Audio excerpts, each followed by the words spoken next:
बड़ी खबर, जहां प्राण प्रतिष्ठा के लिए चुनी गई योगीराज की मूर्ति को लेकर सबसे बड़ी खबर। आपको बता दें, मूर्ति को लेकर टीवी9 भारतवर्ष की खबर पर लगी मुहर, जहां प्रहलाद जोशी ने अब सोशल मीडिया के जरिए इसकी पुष्टि कर दी है। और टीवी9 भारतवर्ष ने आपको कल ही सबसे पहले बताया था कि किस तरीके से योगीराज की मूर्ति चुने जाने की जानकारी हमने आपके सामने रखी, और रामलला की 51 इंच की खड़ी प्रतिमा का चयन जिस तरीके से हुआ है उसकी एक एक जानकारी आपको सबसे पहले टीवी9 भारतवर्ष ने दी। और अब इस खबर पर पुष्टि हो चुकी है, प्राण प्रतिष्ठा के लिए चुनी गई योगीराज की मूर्ति। कुमार कुंदन, सीधे हम उनका रुख करते हैं। अयोध्या से मेरे सहयोगी लगातार हमें इस बारे में जानकारी दे रहे हैं। चयन जिस आधार पर किया गया है, इसको लेकर भी कई बड़ी उत्सुकता थी कुंदन ये जानने में कि आखिर चयन के दौरान किन बातों का खास ख्याल रखा गया है, और अरुण योगीराज की इस मूर्ति की सबसे बड़ी खासियत क्या है? देखिए, दो तीन बातें हैं सुरभि। चयन की प्रक्रिया इतना आसान नहीं था। सबसे पहले शिल्पकारों के सामने उन्होंने एक परफॉर्मा रखा था कि मूर्ति की ऊंचाई इतनी ही होनी चाहिए, मतलब 5 फीट से ज़्यादा की ऊंची नहीं होनी चाहिए, क्योंकि 5 वर्ष के बाल्यकाल की जो है ये मूर्ति है और उस हिसाब से आपको मूर्ति बनाना है। दूसरा, भगवान की मूर्ति साधारण मूर्ति नहीं थी, ये मर्यादा पुरुषोत्तम राम की मूर्ति थी, जिसमें बाल्य सुलभ अवस्था की भी छवि दिखनी चाहिए और साथ साथ एक मर्यादा भी दिखनी चाहिए, जिसके लिए भगवान पूरे विश्व में जाने जाते हैं। इन सब के साथ साथ तमाम तरह के वैदिक रीति रिवाजों और पौराणिक कथाओं का भी जिक्र एक तरीके से मूर्ति में होना चाहिए। जैसा कि हमें बताया गया कि कहा जाता है नीलम भुजांग मलको मलंग, मतलब भगवान का वर्ण जो है वो श्याम वर्ण है। तो ऐसे में जो कर्नाटक के पत्थर जो हैं वो ब्लैक स्टोन जो पत्थर जो बनाए गए उससे श्याम वर्ण ज़्यादा अच्छे से निकलकर सामने आया, बशर्ते कि संगमरमर से जो पत्थर की मूर्ति बनाई गई थी सत्यनारायण पांडे के द्वारा। तो कई तरह के जो तकनीकी है उनको भी ध्यान में रखा गया। इसके साथ साथ वेद ग्रंथों में जैसा भगवान राम का जिक्र है उसको भी ध्यान में रखा गया, और एक ऐसी छवि की कल्पना की गई थी जिसको देखते के साथ लोग बोले कि अद्भुत है। और जैसा कि कल हमने जो ड्रेस डिजाइनर हैं, जो ट्रेलर मास्टर है, उनसे बात की, उनको मूर्ति दिखाई गई कि आप जरा मूर्ति देखिए और बताइए कि किस तरीके से भगवान के वस्त्र बनेंगे। तो उन्होंने कहा कि भगवान के वस्त्र की तो बात छोड़िए, पहले मैं मूर्ति देख के ही अभिभूत हो गया। तो ये एक हर किसी की कल्पना होनी चाहिए थी, और इसी कल्पना को मूर्त रूप किसी शिल्पकार ने दिया, तो वो अरुण योगीराज थे, जिसकी वजह से उनकी मूर्ति का सिलेक्शन हुआ है। सुरभि, चलिए, बड़ी खास बातें आपने बताई हैं, लेकिन इस बीच अरुण योगीराज की मां की तरफ से क्या कहा गया सुनना जरूरी है। और उन्होंने कहा कि पूरी दुनिया मेरे बेटे की बनाई भगवान राम की प्रतिमा के दर्शन करेगी, मेरे लिए इससे बड़ी खुशी की और कोई बात ही नहीं हो सकती। ತುಂಬಾನೇ ಸಂತೋಷ ಆಗ್ತಾ ಇದೆ। ಮತ್ತೆ ಈ ತರ ನನ್ನ ಮಕ್ಕಳು ಈ ತರ ಬೆಳೆದಲ್ಲ ಅನ್ನೋದು ದೊಡ್ಡವನು ಚಿಕ್ಕವನು ದೊಡ್ಡ ಮಗನೂ ಮಾಡ್ತಿದ್ದಾನೆ, ಚಿಕ್ಕ ಮಗನೂ ಈ ತರ ತುಂಬ ಸಂತೋಷ ಆಗ್ತಾ ಇದೆ ನೋಡಕ್ಕೆ। ನಮ್ಮನೆಯವರೆಲ್ಲ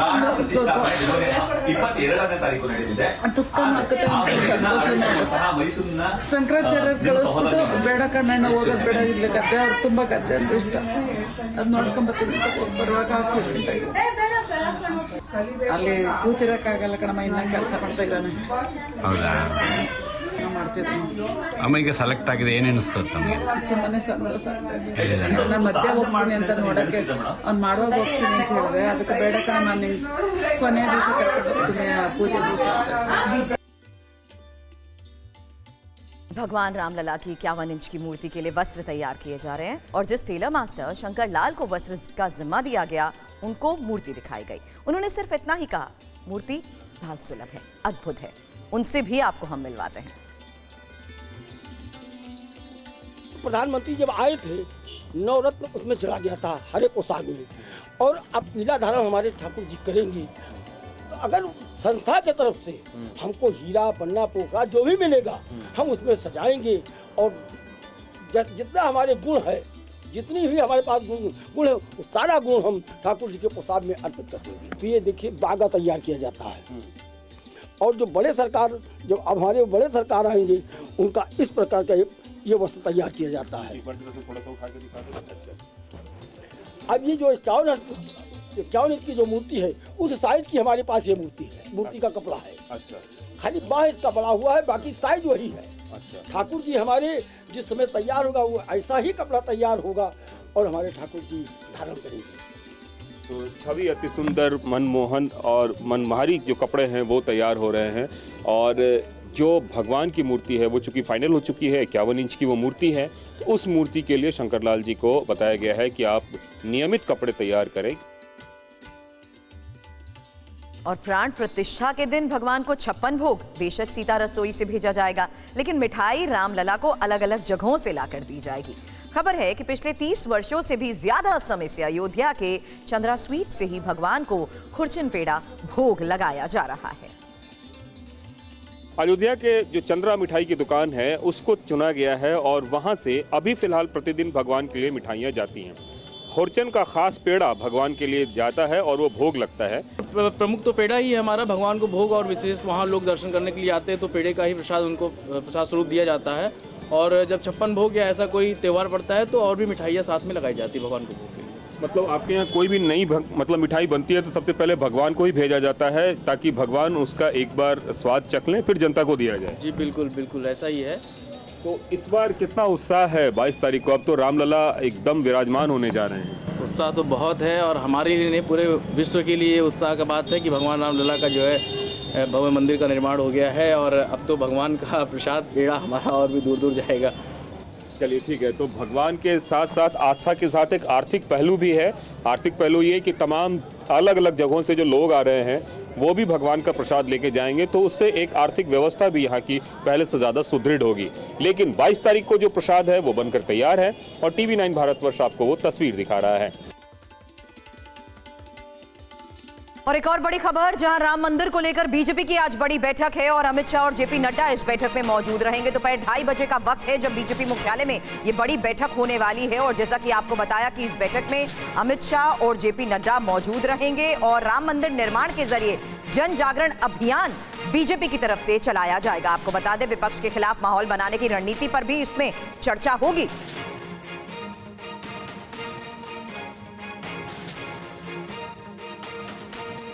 तो दो महत्वपूर्ण बात, राम मंदिर निर्माण के जरिए जन जागरण अभियान बीजेपी चलाएगी और विपक्ष के खिलाफ माहौल बनाने की रणनीति पर होगी चर्चा। इसीलिए अब इंफॉर्मेशन वॉल का रुख करते हुए आपको यह समझा देते हैं कि बीजेपी कैसे 2024 में राम मंदिर को चुनावी मुहिम की अब शक्ल देने जा रही है। इसीलिए इंफॉर्मेशन वॉल पर अब बीजेपी की इसी राम नीति 2024 को लेकर चर्चा की जानी बहुत जरूरी है, जिसमें इंपॉर्टेंट है, सबसे महत्वपूर्ण कि किस तरीके से मुख्य तौर पर आज ये बड़ी बैठक होने वाली है और ये बैठक होने वाली है बीजेपी मुख्यालय में, जिसकी अगुवाई करेंगे अमित शाह और जेपी नड्डा और सभी राज्यों के नुमाइंदा जो इस तरीके से इस बैठक में मौजूद होंगे। अब उस लिहाज से ये 7 सूत्र, ये जानकारी इसलिए आपके सामने क्योंकि पदाधिकारियों को बकायदा यहां पर टास्क दिए जाएंगे। दूसरी महत्वपूर्ण बात मीटिंग को लेकर, जहां बीजेपी और आरएसएस मिलकर जाहिर सी बात है प्रचार तो करेंगे।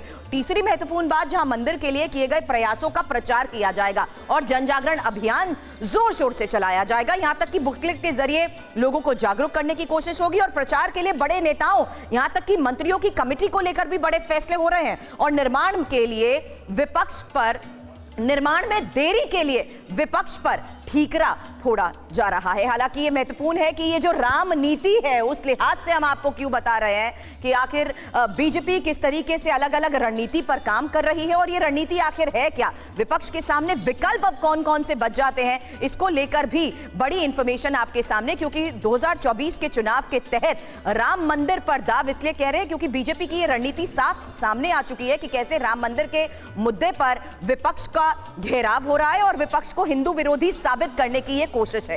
हालांकि इंपॉर्टेंट ये भी है कि हिंदू मतदाताओं का विश्वास हासिल करना है और युवाओं और नए मतदाताओं को जोड़ने के लिए ये बहुत महत्वपूर्ण प्रक्रिया है और विपक्ष के सामने अब रास्ते, क्योंकि हम विकल्प की बात कर रहे थे तो समारोह में शामिल होने के लिए सभी दल एक साथ जाएं, ये एक बड़ी बात है और समारोह में किसी भी दल का नेता शामिल ना होने जाए। हालांकि राजनीतिक दल अपनी मर्जी से स्वतंत्र होकर फैसला जरूर ले सकते हैं, लेकिन मुद्दे को ज्यादा तूल ना दी जाए ताकि बीजेपी को कोई मौका ना मिले। और ये इसलिए कि हम कह रहे हैं क्योंकि राम मंदिर के निर्माण के दौरान जिस तरीके से विपक्ष के बयान सामने आ रहे हैं, जाहिर सी बात है उस आधार पर उनका घेराव भी किया जा रहा है।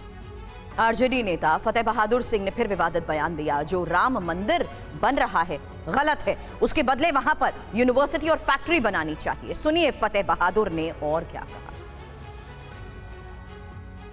हमारे पूर्वजों ने कभी भी धर्म मंदिर मस्जिद की बात नहीं कहा है। देश के बहुजनों के हाथ में धर्म का झंडा नहीं, कलम और किताब होना चाहिए। तो मैं तथागत गौतम बुद्ध के रास्ते पर चल रहा हूँ। देश के सत्ता में बैठे लोग हैं, देश के छात्रों को, बच्चों को अंधविश्वास में ढकेलना चाह रहे हैं। सुप्रीम कोर्ट ने 1976 में आदेश दिया कि रामायण और रामायण का सभी पात्र काल्पनिक है। उस मंदिर से एक ही समाज का विकास हो सकता है, जो पखंडी समाज है, जो मनुवादी समाज है। और उस मंदिर में मैं आपको रोजगार मतलब उस मंदिर में रोजगार किसको मिलेगा? जो पूर्व में वो साकेत था, वो अयोध्या था ही नहीं। यहाँ राम मंदिर का कोई मतलब तथ्य नहीं है। लेकिन भारतवासियों को आस्था को देखते हुए मैं नहीं, हिंदू शब्द कहाँ से आया? एक भी ग्रंथ में दिखाइए कहीं मतलब कि हिंदू अगर शब्द होगा तो। अरे हिंदू, हम सभी शूद्र हैं, हम सभी शूद्र हैं। अब भगवान राम को लेकर कर्नाटक के पूर्व मंत्री और कांग्रेस नेता एच अजनेय ने विवादित बयान दिया, जिस पर सियासत कैसे तेज हो गई है, इस रिपोर्ट में देखिए। स्वतः सिद्धरामಯ್ಯನೇ ರಾಮ, ಆ ರಾಮಗೆ ಹೋಗಿ ಯಾಕೆ ಪೂಜೆ ಮಾಡಬೇಕು? ಅವರ ಊರಿನಲ್ಲೇ ರಾಮ ಮಂದಿರ ಇದೆ, ಅಲ್ಲಿ ಹೋಗಿ ಪೂಜೆ ಮಾಡ್ತಾರೆ। कर्नाटक के कांग्रेस नेता अंजनेय का ये बयान तब आया है जब वो चित्रदुर्ग में पत्रकारों से बात कर रहे थे। उनसे पूछा गया कि 22 जनवरी को अयोध्या धाम में राम मंदिर के उद्घाटन में शामिल होने के लिए सिद्धरामಯ್ಯ को आमंत्रित क्यों नहीं किया गया। इस सवाल पर वो विफर पड़े और बीजेपी पर राजनीति का आरोप लगाया। ನಾವೆಲ್ಲರೂ ಹೆಚ್ಚು ಜನ ನಮ್ಮ ಸಮುದಾಯದವರು ಆಂಜನೇಯ ಅಂತ ಇಟ್ಕೊಂತಾರೆ, ರಾಮ ಅಂತ ಇಟ್ಕೊಂತಾರೆ, ಹನುಮಂತ ಅಂತ ಇಟ್ಕೊಂತಾರೆ, ಮಾರುತಿ ಅಂತ ಇಟ್ಕೊಂತಾರೆ, ರಾಮ ಆಂಜನೇಯ ಇವರೆಲ್ಲ ನಮ್ಮ ವರ್ಗಕ್ಕೆ ಸೇರಿದವರು। ಈಗ ಯಾರಿಗೆ ಅನುಕೂಲ ಆಗಿದೆ ಅನ್ನೋದು ಬೇಕಲ್ಲ। ನಾವೆಲ್ಲ ಹಿಂದೂಗಳೇ, ಏನು ಹಿಂದೂಗಳನ್ನೆಲ್ಲ ಅವರೇನು ಹಿಂದೂ ಹಿಂದೂಗಳನ್ನೆಲ್ಲ ಅವರೇನು ಕೊಂಡ್ಕೊಂಡಿಲ್ಲ। ಹಿಂದೂ ಧರ್ಮದ ಆಧಾರ ಧರ್ಮವನ್ನು ಬಾರಿ ನಾವು ಧರ್ಮದ ಪ್ರತಿಪಾದಕರು ಅಂತೇಳಿ ಮಾಡ್ತಾ ಇದ್ದಾರೆ। अंजनेय के बयान पर बीजेपी ने खुलकर कुछ नहीं कहा है, लेकिन पार्टी का मानना है कि ये कांग्रेस और भगवान राम का विरोध करने वालों की खींच है। प्रधानमंत्री नरेंद्र मोदी ने 22 जनवरी को दीपोत्सव मनाने का आह्वान किया है और इस पर बिहार सरकार के मंत्री तेज प्रताप यादव के बयान पर सियासत गर्म है। इंडिया महागठबंधन का ध्वजा लहराएगा उसी दिन राम घर आएगा। बिहार सरकार में मंत्री तेज प्रताप यादव के इस बयान पर राज्य में सियासी पारा बढ़ गया है। केंद्रीय मंत्री नित्यानंद राय ने कहा है कि इंडी गठबंधन जितनी भी ताकत लगा ले, 2024 की 22 जनवरी की शुभ घड़ी को कोई नहीं रोक सकता। कोई कितनी भी ताकत लगा ले, जितनी ताकत लगाना है रोकने के लिए रोक ले। किसी की औकात नहीं है कि इस देश की भावनाओं के अनुरूप 22 जनवरी जो भगवान श्री राम के मंदिर का उद्घाटन दुनिया के सबसे ज्यादा लोकप्रिय हमारे नेता माननीय प्रधानमंत्री जी के कर कमलों के द्वारा होना है तो होना है। अगर मर्यादा पुरुषोत्तम सचमुच आज पृथ्वी पे आ जाए 22 तारीख के बाद, प्राण प्रतिष्ठा के बाद, 2-4 सवाल मोदी जी को ही पूछेंगे। मेरे युवाओं का रोजगार कहाँ है? देश में इतनी महंगाई क्यों है? लोगों के बीच में संपत्ति का बंटवारा इस तरह का क्यों है?